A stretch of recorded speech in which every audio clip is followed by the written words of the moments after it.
Nama saya Muhammad Khairul Imran bin Muhammad Hashim, nombor metrik 070258. Nama saya Muhammad Hakim bin Syarul Azam, nombor metrik 069568. Nama saya Ahmad Fawaz bin Anwar, nombor metrik 071686.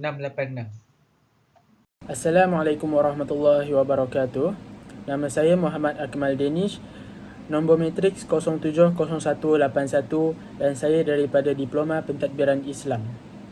Nama saya Muhammad Hafiz Nawawi bin Azhar, nombor matriks 070425.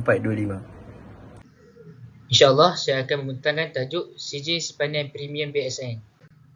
Definisi Sijil Simpanan Premium BSN. Sijil Simpanan Premium BSN adalah satu produk BSN yang berasaskan konsep mudharabah yang patuh syariah. Simpanan anda juga dijamin oleh kerajaan dan semua hadiah dikecualikan dari cukai pendapatan. Dana ASP dilaburkan dalam instrumen dan aset yang mematuhi syariah, serta hadiah-hadiah yang disumbangkan adalah menggunakan dana dari sumber skim perbankan Islam SPI BSN. Selain itu, berpeluang memenangi pelbagai hadiah cabutan menarik setiap bulan. Perspektif masyarakat terhadap sijil simpanan premium BSN. Sebahagian pihak menyatakan bahawa skim sijil simpanan premium BSN tersebut ialah premium bond yang ada unsur loteri dan judi dan telah difatwakan ramai sebagai haram.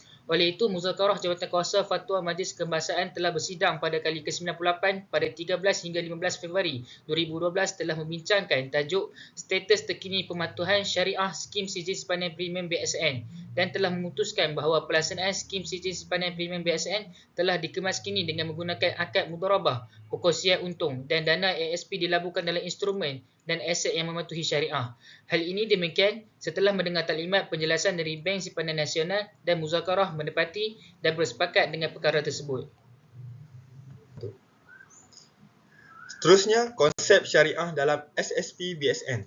Konsep syariah yang digunakan pakai adalah mudharabah yang melibatkan kontrak antara pemilik modal iaitu pelanggan dan pengusaha iaitu bank, di mana pelanggan menyediakan modal untuk diuruskan oleh bank dan sebarang keuntungan yang terhasil daripada modal tersebut dikongsi di antara pelanggan dan mengikut nisbah perkongsian keuntungan NPK yang dipersetujui. Manakala kerugian ditanggung oleh pelanggan selagi mana kerugian tersebut tidak disebabkan oleh tindakan salah laku, ta'adi, cuai, taksir atau pelanggaran syarat-syarat mukhalafah asyurut oleh bank. Seterusnya, definisi dan hukum mudharabah. Definisi mudharabah, perkongsian untung ialah pengaturan atau perjanjian di antara pemberi modal dan pengusaha projek, di mana pengusaha projek boleh menggunakan dana bagi menjalankan aktiviti perniagaan beliau. Hukum mudharabah ialah harus dalam Islam. Baiklah, saya akan menerangkan tentang dalil pensyariatan mudharabah daripada Al-Quran. A'udzu billahi minasyaitonir rajim. Wa akharu yadribuna fil ardi yabtaghuna min fadlillah. Maksudnya, dan dari orang-orang yang berjalan di muka bumi mencari sebahagian kurniaan Allah Subhanahu wa taala. Surah Al-Muzammil ayat ke-20. Dan juga lagi satu adalah surah Al-Jumu'ah ayat ke-10 yang berbunyi A'udzu billahi minasyaitonir rajim. Fa idza qudiyatis salatu fantashiru fil ardi wabtaghu min fadlillah. Maksudnya, apabila telah ditunaikan solat, maka bertebaranlah kamu di muka bumi dan carilah kurniaan Allah Subhanahu wa taala. Dan ini pula daripada hadis, iaitu hadis riwayat Ibnu Majah dalam kitab At-Tijarah.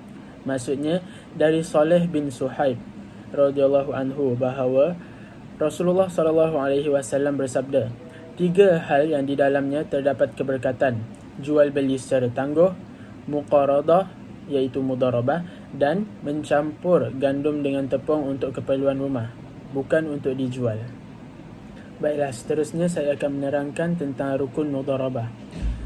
Jumhur ulama terdapat 3, iaitu 2 orang yang melakukan akad iaitu al-aqidani, seorang modal ma'qud alaih, dan juga sirah iaitu ijab dan kabul. Itu adalah daripada jumhur ulama 3 rukun.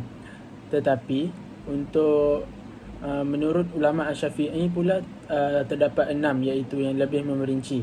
Yang pertama adalah pemilik modal, iaitu Rabbul Mal. Yang kedua, pelaksanaan usaha, mudharib atau pengusaha.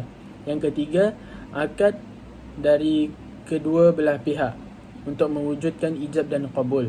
Yang keempat, objek mudharabah. Yang kelima, usaha, iaitu pekerja untuk pemodal tersebut. Dan yang terakhir adalah yang keenam, nisbah keuntungan supaya dapat dibahagikan semua secara rata. Seterusnya saya akan menerangkan syarat mudharabah, iaitu yang pertama adalah al-aqidain, iaitu akad. Akad ini terbentuk daripada Rabbul Mal, iaitu pemilik harta, dengan mudharib, iaitu pengusaha. Itu adalah yang pertama, iaitu akad untuk syarat mudharabah. Yang kedua adalah modal. Modal ini adalah dalam berbentuk tunai dan wang kita akan diserahkan selepas berlakunya akad mudharabah. Iaitu akad yang pertama tadi, syarat yang pertama tadi adalah akad antara Rabbul Mal dan mudharib. Yang ketiga pula iaitu keuntungan. Keuntungan pula ia menjelaskan kadar keuntungan kepada pelabur. Kadar keuntungan ini di dalam nisbah atau peratusan tidak boleh dalam nilai yang tetap. Untuk yang keempat pula, iaitu kegiatan usaha. Kegiatan usaha ini pemilik modal tidak boleh campur dalam urusan niaga, dan pengusaha juga tidak boleh menyalahi hukum syariah Islam dalam urusan niaga. Baiklah, kita akan pergi ke kesimpulan. Kesimpulan, SSP BSN menggunakan konsep mudharabah yang diharuskan dalam Islam dan mematuhi syariah.